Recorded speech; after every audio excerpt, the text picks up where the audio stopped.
programang pinagkakatiwalaan at handang magbigay serbisyo publiko kanino man. Tugon, aksyon, ngayon. Ako si Eden Santos, ito ang Responde. Maraming kababayan natin ang kadalasang naloloko ng mga recruitment agencies kapag sila ay nag-a-apply ng trabaho abroad. Ang iba ay nagsasanlapan ng lupa para pambayad ng placement fees at iba pang gastusin. Ang ilan ay nagre-resign na sa trabaho habang nag-a-apply pagkatapos ay hindi naman napapaalis o nade-deploy. Inaabot na maraming buwan, taon hanggang sa hindi na mabawi ang ibinayad sa mga recruitment agencies. Marami din ang nabibiktima ng mga illegal recruiters sa kabila ng babala ng POEA. To show you the drive of our government to help in the opening of this market. No less than Secretary Cayetano already approved our request for the establishment of a Philippine Overseas Labor Office in Berlin. Oo, meron na tayong lalagay doon na polo office. Oo, hindi tayo makapag-deploy kapag walang bilateral agreements in order to ensure the protection and the welfare of our overseas workers. Sa pagkakataong ito, minarapat ng programang Responde na mag-imbita ng mga kinatawan upang magbigay payo at pag-asa na rin, lalo na sa mga kababayan natin gustong magtrabaho sa ibang bansa. Kasama natin ang President ng Philippine Association of Service Exporters Incorporated, si Ms. Elsa Villa, at si Ms. Lea Sinyan, ang General Manager ng Provident Overseas Placement Agency. Magandang gabi po sa inyo. Magandang gabi, Eden, at magandang gabi din sa mga tagapakinig ng Responde. Magandang gabi sa iyo, Eden, at magandang gabi rin sa mga televiewers ng Responde.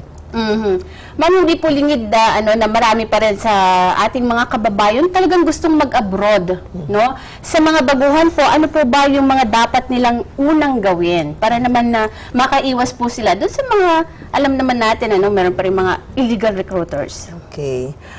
Unang-una talaga, alamin nila kung yung kanilang ina-applyan, lisensyado ng POEA. Ang atin naman POEA, may mga sangayan sa buong kapuluan na pwede nilang mapagtanungan kung ito bang nangangalap na ito ng mga aplikante, talaga po bang lisensyado, o kung lisensyado man, in good standing, ibig sabihin, maayos, hindi suspendido, o kaya, ay sa pangatlo nilang dapat alamin, na meron talagang lehitimong job order para sa lugar na kanilang pinangangalapan. Kasi meron dyan mga ahensya na nangangalap ng mga workers para sa Europe. Wala naman silang job order. So, hindi ko mo lisensyado yung ahensya, okay na yon, hindi po. So, ang pinakamabuti talagang mabibigay namin na payo is always to check with POEA. Ayan. At syempre po sa pamamagitan ng pag-check sa POEA, malalaman nila kung ano ba yung mga agencies na legal na po. Pero ano po ba yung iba pang mga proseso para naman madali po nating matiyak na itong pupuntahan nilang recruitment agencies ay nakarehistro po sa POEA at legal po siya? Yun na nga, kasi kung mag-check ka sa POEA, sa website na lang andyan nakalagay yan, status ng ahensya, kung suspendido, kansilado, o in good standing. Nakalagay din dyan sa website kung ano ang mga job orders nila para saang bansa at kung ilan pa yung natitira. Kasi kung minsan, malaki yung volume, ubos na pala, nangangalat pa rin. Mali na rin yun. So, magiging illegal din yun. Yun naman, kung may pagkakataon pumunta sa POEA, mas maganda kung walang access sila sa mga internet, yung mga ganon, pumunta na lang sila sa POEA o tumawag sa telepono. Sa ngayon po ba, ma'am, maraming mga recruitment agencies ang pwedeng lapitan o puntahan ng ating mga kababayan na talagang walang choice kundi mag-abroad para lamang po meron silang maging hanap po, ikabuhay. Marami. Lalo na ngayon, yun yung pinagmamalaki ng PASEI, kasi galing lang namin sa Europe, no? Nag-marketing mission kami ng almost 20 days. And 4 na bansa ang pinuntahan namin. Ang Czech Republic, ang Poland, at Germany and Austria. Ito lahat may mga pangangailangan ng mga workers. Nagbukas ito ngayon. Kaya nag-decide ang aming asosasyon na pumunta doon para tingnan yung sitwasyon, yung kung ano talaga ang kailangan, at para ano naman namin sa mga mag-a-apply dito, sa ating mga kababayan, maisabi namin sa kanila kung ano talaga ang totoo. O kasi po minsan may mga bansang magsasabi, lalo na sa social media, may sasabihin na dito sa bansang ito, kailangan ng ganyan. Yung mga kababayan natin na nagtitake ng chances at sila ay nag-a-apply, tapos pala ang ending po ay illegal recruitment. Yan, nakakalungkot. Sa totoo lang, meron mga ganun nangyayari na doon. Pero ang nagre-recruit naman, especially in Poland, hindi Philippine agencies. Taiwanese and Singaporean agencies, not even a recruitment agency.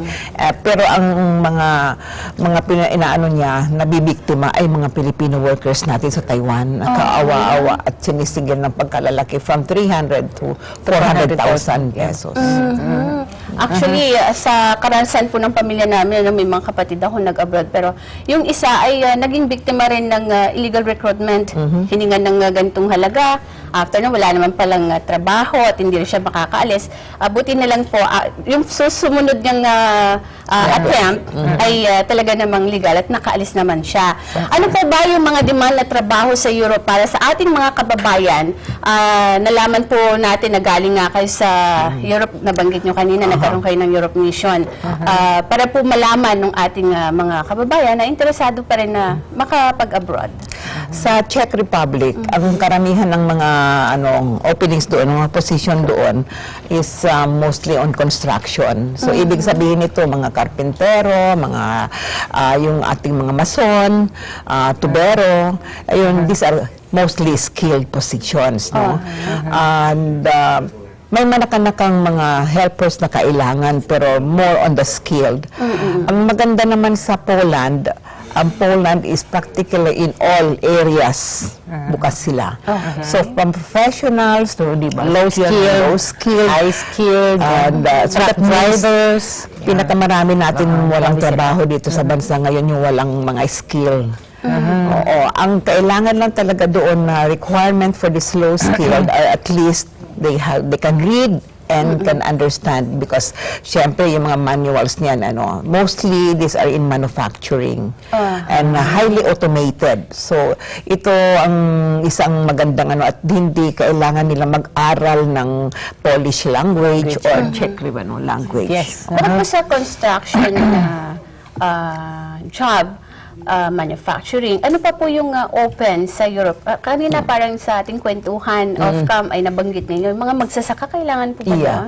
Agriculture. Pero sa ngayon, sa Poland, tinigil ang pag-approve nito ng accreditation sa agriculture dahil nga nagkaroon nga ng problema. Itong mga na-recruit from Taiwan and Singapore, ang mga linya as agriculture, mukhang hindi sinabi ang katotohanan kung anong trabaho nila. Agriculture nga, pero seasonal. So, ibig sabihin, pag winter, wala kang trabaho, no work, no pay.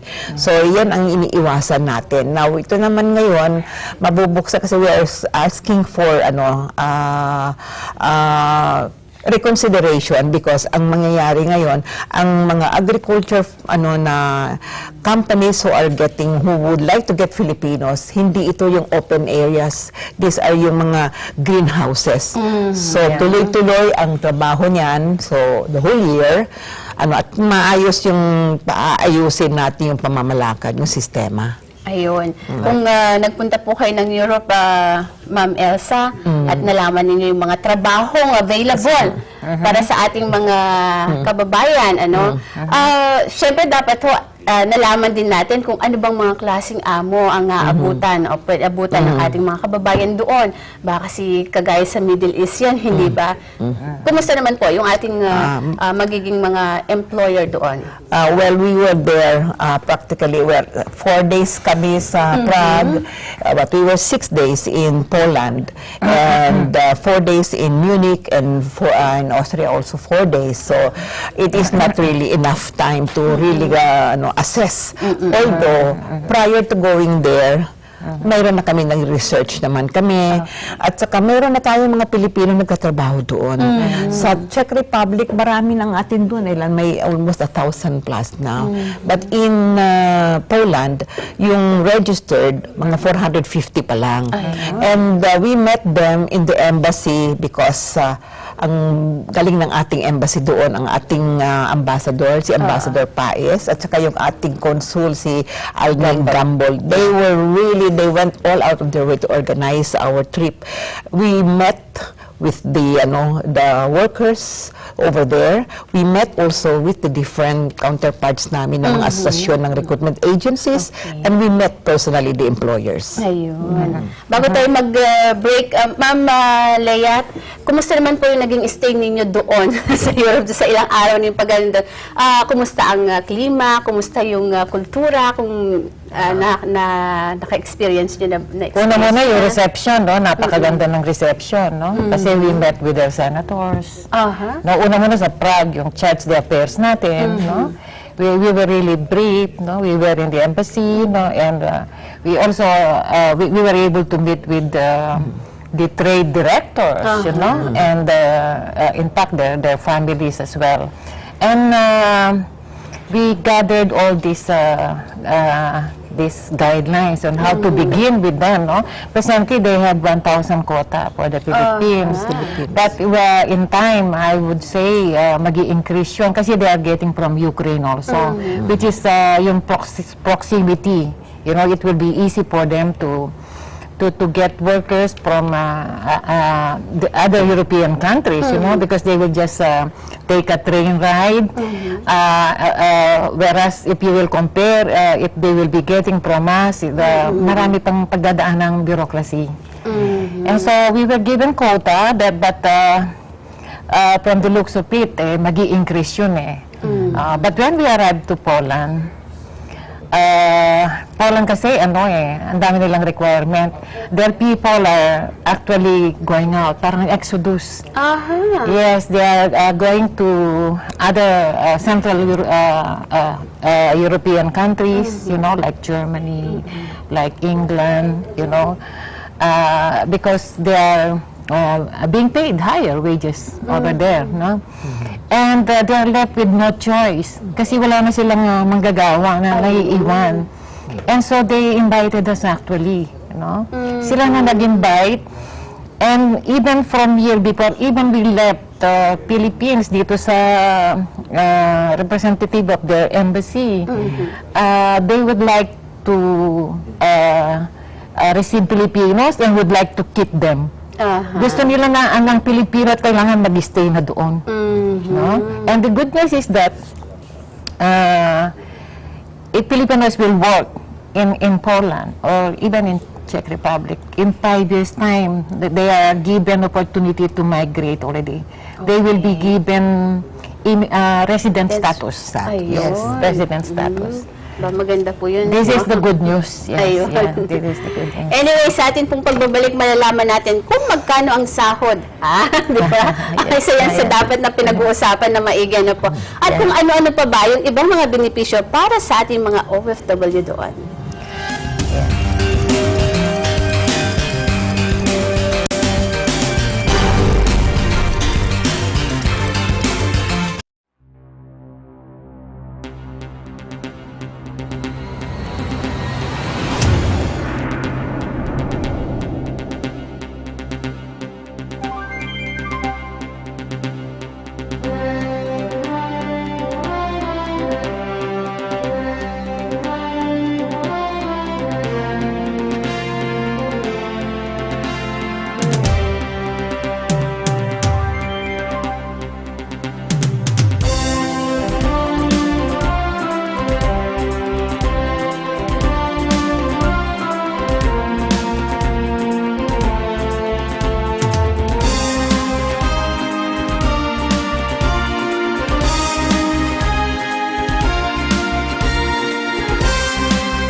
Responde. Kasama pa rin natin si Miss Elsa Villa at Miss Leia Singyan. Kanina po, bago tayo mag-break, nabanggit na itanong ko kung kumusta naman ang Europe para sa ating mga kababayan. At pwede po ba silang madaling makapag-adapt if in case na magtrabaho nga sila doon? Oo. Filipinos are very flexible. We easily adapt. As we have witnessed throughout the many years, and our Filipino workers are in almost every part of the world. Meron tayo sa Russia, meron tayo sa extreme, we have in the Middle East, the extreme thing and weather. The only thing is, kasi 4 seasons nga itong pupuntahan nila, ideally, papadala natin doon pag mga, mga spring, para gradual ang pag-adapt nila sa weather. Kasi yun ang problema, yung weather. Sa mga tao, wala magiging problema, mababait ang Polish and the Czech people. And the Filipinos are really good in, magaling ang PR natin, pakisama. So, we cannot see anything na problematic on that aspeto. Kundi yung talagang weather condition. Because kasi pag winter po doon, malamig na malamig talaga. It's not like the winter that we have here in Baguio. That's not winter. It is Sub-zero. Talagang sub-zero, yeah. negative 22, negative 40 pa nga. Correct. And so, yun ang kailangan nila mag-adjust. Pwede po ba yun, Ma'am Elsa, na kapag magpapadala tayo ng ating mga OFW sa Poland or Czech, chine-champo natin na hindi winter? Yun ideally, that's what I said, ideally. Pero because right now, mukhang urgent talaga. They needed the workers yesterday, several months ago. Baka hindi mag-antay yun ng ganon. So, but they are going to be provided naman with the proper accommodation, may mga heating facilities yan. Correct. At saka ang sikreto dyan is layering, di ba? Sa clothing, di ba? So, layering naman to keep warm. Yun. Hindi lang makapal, it has to be lined. May proper lining. Hindi, pati medyas, hindi pwede yung medyas kailangan. But they will be, we brief them here, and they will also be, they will provide for them. Kasi mahirap naman po, Ma'am Elsa, kapag nandun na sila, biglang nabulaga sila sa weather. Ay, uuwi yan. Uuwi sa Pilipinas siya. O magkakasakit na. Kaya na nabanggit ni Ma'am Leia, ang mismong Poland and Czech government ang nag-ano sa atin na Siyempre kung sila ang nag-anyaya at nag-open ng job opportunity, kumusta naman po yung magiging sahod ng ating mga kababayan if in case na magtrabaho sila doon? Okay, the salaries would range from mga $600 up to $600. It's just $600. But that is already kumbaga neto na yan. Kasi may tax doon but the tax that is taken from them, their salary will be returned to them after they finish the contract. Ibabalik sa kanila yon. Kaya lang parang forced savings. So, yung 600 natin, kung ikukumpara mo naman sa lahat ng bayan na pinapadalhan natin, napakataas noon, no? They have also, at the moment, because kulang nga ang tao, unlimited kung pwede nga unlimited overtime, but they have a law that they can only work 12 hours a week. Hindi pwede kasi yung katawan din naman ng tao, so, which is good. Pero yun nga, kikita sila ng doble pa doon sa halaga na yun. That is already plus minuses na yan. So that's neto na yan. At kapag nakatagal yung ating OFW doon, sabi niyo kanina, Ma'am 5 years. Leia, in 5 years, pwede silang mag-apply ng residence permit. Yes. 5 years with the same employer. With the same, residence permit. Ang maganda dyan sa residence, you become a resident, you can bring your family there. Especially for young families. May mga mag-aaral pa. Libre ang schooling, libre din ang housing, medical. So it's really a very ideal for young families. Ang lang talaga dyan is you have to stay for at least 5 years. Ayun, kailangan mabuo mo po yung 5 years na yun na diretso. And then pwede mo nang kunin yung iyong Pamilya. Oo. Pero yung pagkuha mo ng pamilya, ikaw ang gagastos niyan. Hindi you have to Yes, say it. pag-ipunan mo. Pag-ipunan mo Pag-ipunan mo talaga. sa loob ng 5 taon. Lalo na pag malaki-laki ang pamilya mo. Oo. Para naman maiwasan yung nagiging problema ng ating mga OFW na magkalayo, yung Yes. nanay, tatay, yung mga anak, hindi ho ba? Doon kasi pumapasok Correct, na yes. malaking problema sa pagsasama ng mag-asawa, sa Correct. relasyon ng anak at ng kanyang Yes. magulang, kung sino man sa nanay at tatay niya ang nag-abroad. Anyway, okay na ba yung ating linya ng komunikasyon para dun sa ating mga kausap? Si Edgar Kasantusan. Magandang hapon, Sir Edgar. Magandang hapon po, ma'am. Magandang gabi. Ayan, magandang gabi po pala, Sir Edgar. Magandang gabi po. Taga saan po sila? From Pedro, Laguna po. Laguna. Opo. Meron po ba kayong gustong itanong sa ating mga guests, pero ang pinag-uusapan natin yung pong pagbubukas ng trabaho sa bahagi po ng Europe. Saan nyo ba gustong pumuntang bansa if in case na mag-decide talaga kayong mag-abroad, Kuya Edgar? Sa bansang Europe po. Ayun. Ano pong trabaho yung nais ninyong applyan? Factory worker po, ma'am, o kaya machine operator po. Ma'am, ano pong pwede nating maibigay na tip kay Kuya Edgar para naman makapaghanda siya if in case na talagang mag-decide siya mag-trabaho sa Europe? Edgar, at tanong ko lang, ilang taong ka na? 45 po, ma'am. 5. 45 po. Okay. Nakapagtrabaho ka na ba sa abroad? Bali, galing na po ako sa South Korea. Saan? South Korea po. South Korea. So, okay. Ang South Korea kasi medyo, ano yan, madali maka-adjust dahil they're used to the weather also. Extreme weather. They have also 4 seasons there. Opo. Malapit na ho kayong, mawala sa, sa demarcation kasi.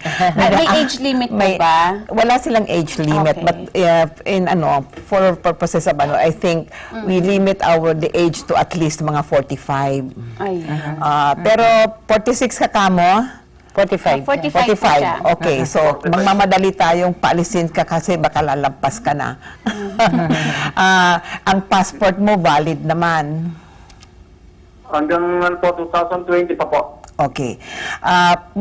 You are qualified. Pwede ka maka-apply, pero you have to understand na mag-apply ka, hindi pa yan ibig sabihin na tanggap Tanggap na. kayo. Kasi pupunta dito ang employer, kakausapin kayo. Kasi ang importante dyan, since wala namang skill na kailangan sa inyo or experience, ipapakita ninyo sa kanila kung yung mo na personality mo na talagang desidido ka magtrabaho, you're willing to learn because kung ano man yung alam mo sa Korea sa factory, iba itong factory na pupuntahan mo, hindi naman ibig sabihin pareho.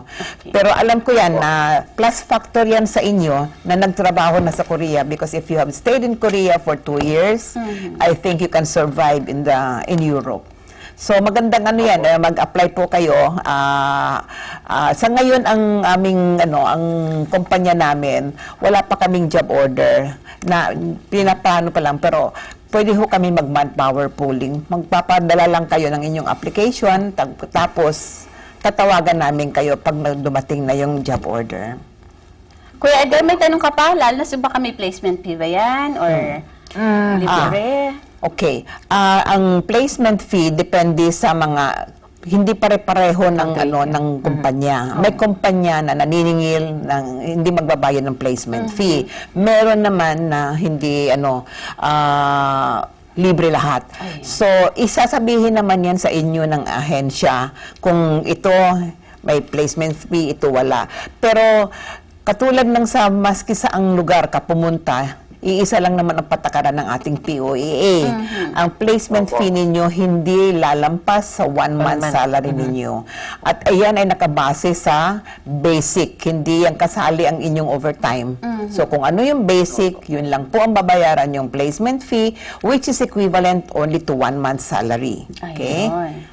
So ano pa kung dapat gawin ni Kuya Edgar? May mga kailangan ba siyang dapat na dokumentong ihanda bago siya makapag-apply. Very simple lang, papuntang Poland or Czech, no? Ang kailangan mo lang, kasi wala ngang skill na kailangan kung sa factory ka, importante lang na yung passport mo is valid for at least 2 years at kayo ho ay in good physical condition. Kaya iwasan ho yung mga bisyo, kasi baka mamaya kung kailan nandyan na, babagsak naman kayo, magkasakit. So, yun lang.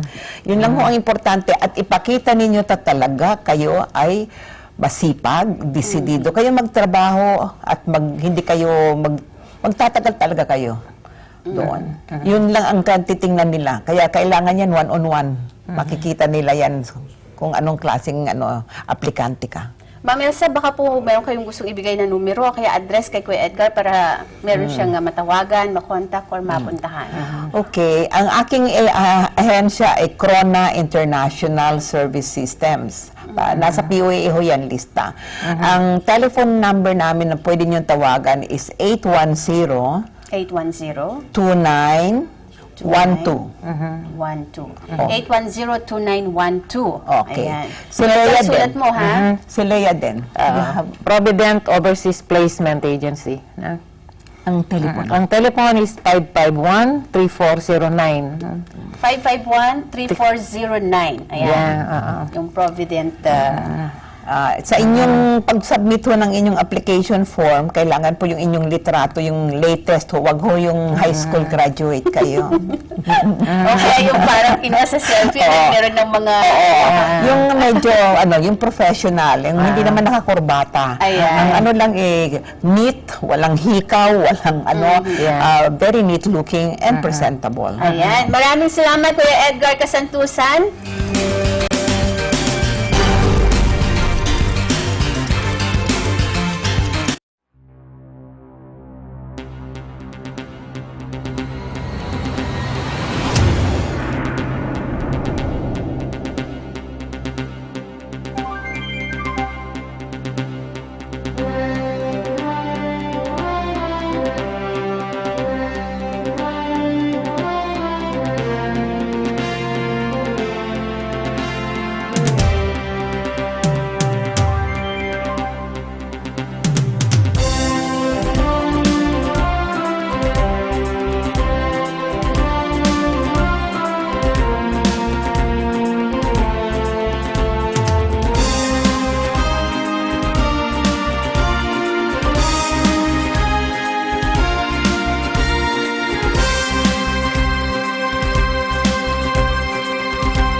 Kasama pa rin natin si Miss Elsa Villa at Miss Leia Singyan. May text po tayo mula kay Mario Lakap ng Lugam, Bulacan. Ito po, sabi niya, pwede po ba high school graduate lamang ang mag-apply sa Poland? Hindi po kasi ako magaling mag-English. Okay, ako ang sasagot. Kung high school graduate ka, ba't hindi ka marunong mag-English? Anyway, joking aside, okay, pwede ho ang high school graduate. Basta marunong po kayong bumasa ng English kasi sa factory ho, ang kanilang mga manuals dyan to operate the machinery is in English. So, sila rin yung employer ninyo, hindi magaling sa English. Paano kung hindi ka rin magaling, baka mali-mali ang mangyari. So, at least basic English, no? So, yun ang importante. Saka pwede mo pag-aralan yun. Sanay na, diba? Ay, yung lang English Baroque, di ba? Pwede. Ganun ang mangyayari talaga. Hindi kasi, ang sinabi nila, hindi ka talaga matututo ng magaling na Polish language maski mag-aral ka ng 5 years kasi napakahirap talaga. So, ano yan, may sign language yan and ano.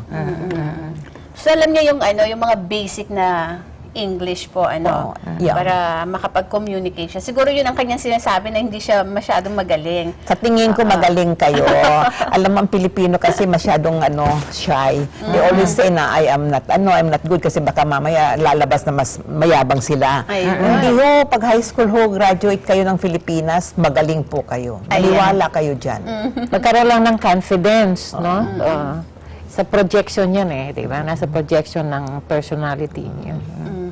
Ayan, meron pa po tayong mga kausap muli sa linya ng ating komunikasyon, si Francisco Maliwat Jr. Magandang gabi po, Kuya Francis. Magandang hapon po. Kuya Francis, taga saan po kayo? Taga Nueva Ecija po. Ayun, Nueva Ecija. Saan niyo po gustong bansang magtrabaho at ano po yung inyong ina-applyan? Sa Europe po, sa Poland. Ayun, Europe at Poland. May pagkakataon. Opo, kung may pagkakataon. Ilang taon na po kayo? 45 years old po. Cut off pa rin po. Yan. Cut off, yan. Anong trabaho pong gusto niyong applyan, Kuya Francis? Kasi po nung nasa Korea po ako yung nasa machine operator po, tapos at the same time po forklift operator po ako. NCT saka CNC. Opo, sa manufacturing po or factory worker po. Okay. Ayun. Pasok yan. Katulad ng sinabi ko kanina, pasok yan pag sa Korea. Basta you are physically fit. At papasa po kayo sa interview ng employer. Pero basta galing Korea, believe ako dyan. Kasi I have been sending people there before, nung wala pa ang gobyerno, private sector pa. For you to survive in Korea for 2 years. And they stay there more than 2 years. They never come home after 2 years.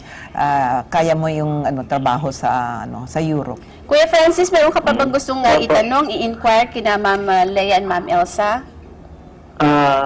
Tanong ko lang po sa age po namin kasi 'di ba sa totoo lang po 45 na kami, medyo alanganin.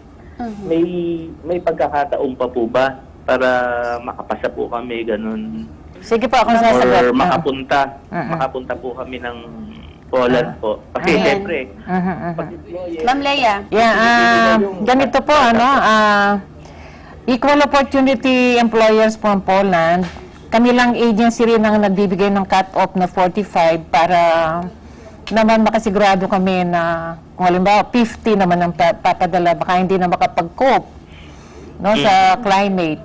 Climate ang problema. Considering na nag-work po kayo sa Korea, exposed din kayo sa extreme weather condition, so makakayanan nyo. So 45, pwede pa rin po yun. Pagdating ng 5 years, pag tumagal po kayo doon, makukuha nyo na yung family nyo. Yeah, you can apply for residence permit, and then you can stay as a family sa Poland. Yan po yung benepisyo nyo kasi part po ng aming pagpasok doon when we were invited, ito po yung in-emphasize nila that they wanted to keep us. They wanted to keep the Filipino workers with them. Opo. Gusto ko lang malaman kay Kuya Francis. Kuya Francis, bakit mo naman gustong mag-abroad? Sa Nueva Ecija ay ano bang kasalukuyan mong trabaho ginagawa ngayon dyan? Kasalukuyan ko pong trabaho dito po sa ABS po. Bali personal assistant po, driver, tapos nag-event din po ako sa isang company. Production assistant po. Ayun. Kung na-take note mo kanina yung mga number na ibinigay ni Ma'am Lea at ni Ma'am Elsa, pwede mo silang kontakin doon sa kanilang mga ibinigay na numero. Opo. Kaya naman po gusto ko talagang mag-abroad po. Siyempre, una po sa lahat, siyempre sa family. Yun sila, gusto ko rin silang mabigyan ng magandang buhay. Unang-una yung mga magulang ko po, tsaka mga kapatid. Yan. Lahat naman tayo, ganun ang Ganun ang Pilipino eh. Pangarap, Siyempre, oo. mabigyan ng magandang kinabukasan yung ating pamilya. Maraming salamat kay Francis Maliwat Jr. ng Nueva Ecija. Opo, maraming salamat po. At sa ating pagbabalik, ang pag-uusapan naman natin ay ang mga nagkalat na post sa social media about sa mga trabaho abroad. Ma'am Lea, Ma'am Elsa, marami po yan, ano? Sa mga trabaho abroad, gaano ba ito kadelikado? Paano ito nalalaman o malalaman ng PASEO, PSAEI, ang ganitong mga modus? Sa pagbabalik po yan ng Responde. A lot of job openings in Czech Republic and in Poland. And we are just, like we said kanina, POA, medyo relax nyo lang. Because medyo merong mga peculiarities na hindi pareho ng ibang market. Ito, may charges, ha? It is not a non-fee charging.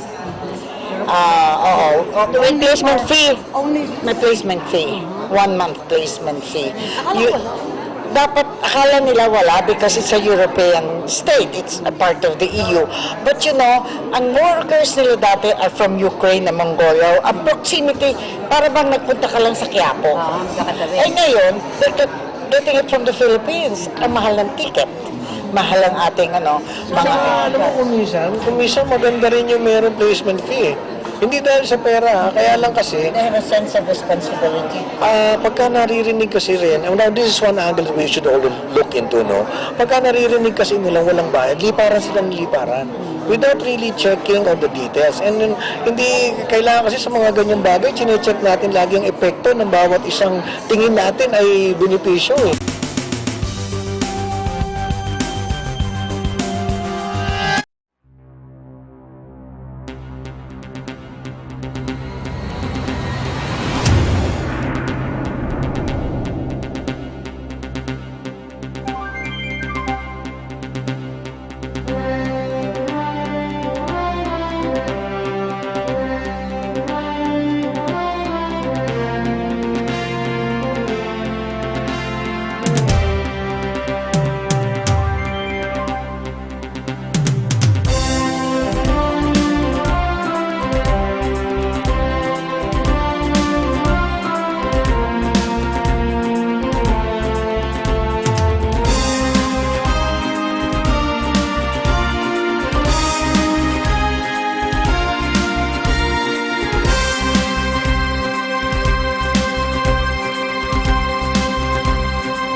A world that recaptures the value of life, creating your moments,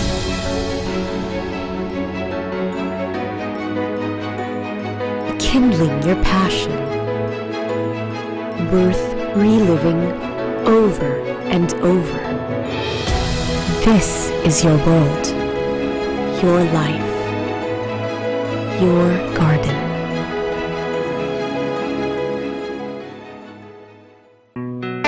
Health is our most important.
kasama pa rin natin si Ms. Elsa Villa, ang presidente ng Philippine Association of Service Exporters Incorporated, at si Ms. Leia Sinian, ayan, ang General Manager ng Provident Overseas Placement Agency. No? May mga caller tayo kanina na nag-inquire po ng mga trabaho. Ibig sabihin to, talagang marami po yung mga kababayan natin na sabi nga natin kanina sa opening, despite po yung mga nangyayaring hindi naman kagandahan sa mga nag-a-abroad, ay marami pa rin po yung gustong makipagsapalaran sa ibang bansa. Pero sana nga may mga legal na recruitment agency ang kanilang mapuntahan. Pero sa ngayon po, Ma'am Elsa and Ma'am Leia, sa social media ay talagang hindi mo na alam kung alin ang fake news at di ba, kung alin yung talagang totoong mga balita. Hindi po na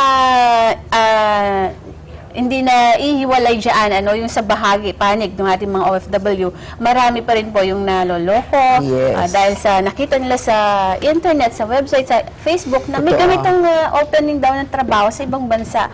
Sa inyo pong panig, paano ba natin malalaman na itong mga lumalabas sa social media na ito ay illegal po pala at hindi dapat pinaniniwalaan ng ating mga kababayan? Totoo yan, Eden. Talagang nakakabahala yung nangyayaring yan. At dahil nga sa rampancy, ang industriya nakipag-meeting na sa mga different ahensya ng gobyerno, like the NBI, IACA, at kasi naano rin yan sa human trafficking And what is really very delikado is ginagamit yung mga agency, pati yung aming mga website, yung aming mga telepono, yung they go to our offices and kunwari sila ay aplikante, sila ay tagaloob ng opisina. Doon nila tinatransak ang negosyo. Kaya maingat na rin kami, may mga security guards kami, may kaming na talagang ma-screen yung mga ganyan. Sa ating mga mag-a-apply, mga interesadong umalis, maski na yung mga datihan ng nakaalis, marami pa rin po ang naloloko. Ay, wag ho kayong, ang importante po, una nga yung sinabi ko kanina, ulitin ko, magtanong kayo sa POEA kung lehitimo o kung ginagamit ang pangalan ng ahensya, tawagan ninyo ang ahensya. Magtanong kayo, totoo po ba kayo ay mayroong ganitong mga bakanting trabaho dito sa Poland, dito sa Czech Republic? Kasi sasabihin sa inyo ng aming receptionist, at yung iingat ho kayo. Pag naghingi na ho sa inyo ng pera, tumakbo-takbo na ho kayo. Hindi na ho yan, Kasi wala ho hindi ho kailangan magbayad kayo ng maski hanggat hindi pa kayo nakakatanggap ng inyong visa. Ayun.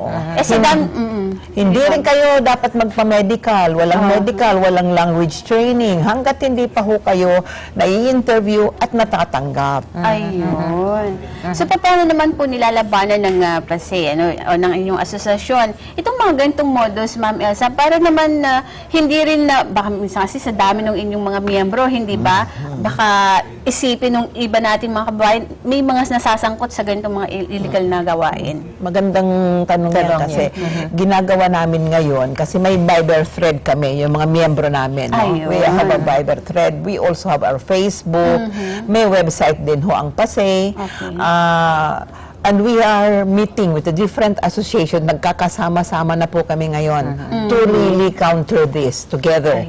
So, hindi kami watak-watak. And inaano namin we advise our members, we update them on what is happening, and we give them advices on what to do. Sa PASE, meron ho kaming monthly na roundtable discussion. We invite our members, hindi maramihan to, para very close ang aming we invite them and we discuss the current issues and how to counter it.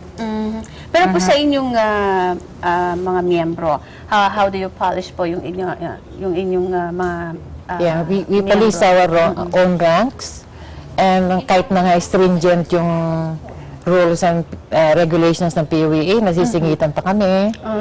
And nakakalungkot na marami rin pinagdadaanan ang mga ahensya na katulad namin. So, naka-experience na po kayo ng ganyan na may mga Yes, yes. miyembro kayo na Marami. linked Marami. din or merong ginagawang illegal. Not necessarily our members, wala. Okay. Wala. Mostly, these are free agents. Sindikato ito eh. Sindikato. For them to be able to access our websites, this is a very well-financed syndicate. And pero yun nga, that's why we ask for the assistance of the government agencies involved in this kasi hindi na ito nakakatawa. Ang ating mga kababayan, maraming naloloko dyan. Malaking pera ang hinihingi sa kanila. Hindi ko naman maintindihan kung ba't nagbabayad na walang opisinang binabayad. Hindi walang nakikitang opisina, walang resibong binibigay. So yun, paulit-ulit po namin sinasabi sa mga manggagawa na maging matalino po tayo dahil lahat naman yung mga steps have been published. Hindi nagkulang ang ating gobyerno. Ang POEA, ang dami diyang mga warnings dyan. And the different, all over the country. Hindi lang dito sa Manila na POEA. And the probinsya sa mga, sa regions. We have that. We supplement that also with our own. And I think, may sa mass media, grabe ang niyan, sa mga NGOs din. So, wag po kayong siyempre po yung kakausap sa inyo, napakaganda ho ang dila, talaga yan. Pero, maging matalino kayo at malaman ninyo na the moment humingi na ng pera yan, there is already a problem. Ayun. Meron po bang programa ang PASEI ukol sa mga OFW na minamaltrato ng mga amo nila sa abroad? Lalo na po yung mga napapaalis na yun, kung meron man na ganitong insidente. Kasi alam natin sa Middle East, marami pong ganyan. Actually, ang isa nating kasamahan na yung asosasyon ng CLADS, kasi karamihan ng ating mga namamaltrato mostly are our household. No?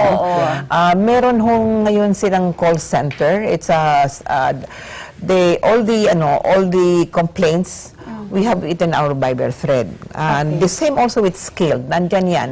Tapos, actionan namin within 24 hours. So, pag may nag-report dyan na ito si Kano is like to be assisted, ito minamaltrato ngayon, ito hindi binibigyan ng sweldo ng tama, gano'n. Kagad yan. We have to take action in 24 hours. Pero syempre, definitely, kailangan pong mag-report yung ating kababayan, kung nakakaranas ng ganitong pagmamaltrato, pag-abuso, o kaya kinukulong ng kanyang amo, hindi pinapasweldo. And hindi na mahirap sa kanilang mag-report kasi lalo na yung mga kasambahay natin kasi mahirap lumabas ng bahay. In the Middle East, they cannot go out and it's not safe also for them. Pero meron tayong mga kababayan doon na nakakatulong. So somehow mayroon tayong paraan kung paano malalaman and then they are the ones that send it to us. Ayun. At saka ang laki ng tulong ng Facebook. Pagka umalis yung tao, friend na namin sila sa Facebook. Ayun. So, we are required. All agencies are required to have a Facebook account. Wherein our OFW, yung pinaalis namin, may access sila doon. So, andyan ang communication and constant monitoring. Pero syempre, hindi rin ho tayo pwedeng, kailangan i-verify pa rin, di ba? Kahit lumabas sa Facebook minsan kasi hindi naman Hindi rin totoo. Distorted ang nakukuha. Ganun ba, pag nakita kayo sa Facebook, ay talagang bine-verify yun? Really very kailangan Kailangan. Pero mahirap po minsan, may lalo sa Facebook, bubog sarado. Hindi mo alam yung pala, make-up lang pala yun. Ayun. Ginagawa hindi lang sa Pilipinas, kundi sa Thailand, sa yung Indonesia, they do it pala eh. So, kami kawawa talaga kami pag dinali ng gano'n, kailangan i-verify. Ayun. At syempre, yung ating mga kababayan po, dapat lagi silang listo. At laging alam nila kung yung mga dapat lang gawin, lalo na pagka nasa ibang bansa na sila. Kasi hindi man sila basta-basta makakahingi ng tulong. Di ba? Anyway, medyo napaano na yung ating kwento, pero makabuluhan po yung inyong mga ibinahagi sa atin. Ma'am Elsa, Ma'am Lea, meron po ba kayong gustong idagdag o ibigay na mensahe sa ating mga kababayan? Unang-una, nagpapasalamat ako sa Responde na inimbitahan kami dito at para rin namin ma-share sa inyo yung magandang balita na may mga pagkakataon pa makapagtrabaho maski yung walang yung mga experience overseas. Kasi yan ang problema natin ngayon sa mga unskilled, wala na tayong pag-asa doon sa Middle East. No? So, ito ang gusto namin ibalita sa inyo. But at the same time, gusto rin namin kayong paalalahanan dahil tiyak kong sasakyan itong mga balitang ito dahil pag sinabi niyong Europe, akala niyo heaven na yan, talagang everybody wants to go. Mag-ingat po kayo kasi marami pong sasakay dyan, maging matalino kayo at pag kayo ay medyo alanganin, tawagan ho ninyo ang PUEA. Kung hindi niyo kami matawagan, tawagan ho ninyo ang PUEA dahil mabibigyan kayo ng karampatan na mensahe at advice. Ayan, Salamat po. So, dagdag po sa sinabi ng aming presidente, maging mapagmatsyag at makinig ng tama, hindi yung may darating na sweet talking lang and then bibigay na, magbabayad pa, tapos luluha. So, dito na po sa mga lehitimong ahensya na katulad namin at dami po namin, ito po yung aming presidente, madali naman siyang i-access. Tawagan po siya, Elsa Villa. Maraming salamat po. May plug pa. Ayan. Ayun sa ating mga kababayan na gustong mag-abroad, kung talagang hindi may iwasan, pero sana, no, as much as possible, kahit dito na sila maghanap ng kanilang trabaho, kung wala naman, pwedeng magsimula sa isang maliit na negosyo para magkakasama-sama pa rin sila ng kanilang mga pamilya. Pero kung di po ninyo may iwasan na mag-abroad, ay tiyakin lamang po natin na yung mga inyong lalapitang mga recruitment agencies ay legal po yan para makaiwas po tayo sa illegal recruitment. Maraming salamat, Ms. Elsa Villa, Presidente ng Philippine Association of Service Exporters Incorporated, at si Ms. Leia Singyan, ang General Manager ng Provident Recruitment Agency, sa inyong pagsama sa programang Responde. Maraming salamat, Eden. Ayan. Maraming salamat for having us here. We hope we shed light, to respond to the issues of time. Ang ano po, baka gusto niyo bumati muna sa iyong mga lingwa? Kaya nalaman ko, Kapampangan, Kabalen ko po pala kayo, Ma'am Leia. Maya Pabeni po, kay kayungan, Kabalen me, at karetang interesadong mag-apply. Kaya kami po, ang lehitimo, kaya pasay, specifically, karing ko pumunta, para ikaw po ma-mislead. Ikaw po rin ma-mislead. Uling kaluguran ba kayo? Ako naman sa binabati ko ang aking mga kababayan sa latest, especially in Carigara, maupay nga kulo, magab ihae yung tanan, ngan basta makakabati ka mga akon one of these days. Salamat po. Ayan, thank you so much po. Ako po si Eden Santos, ito ang Responde.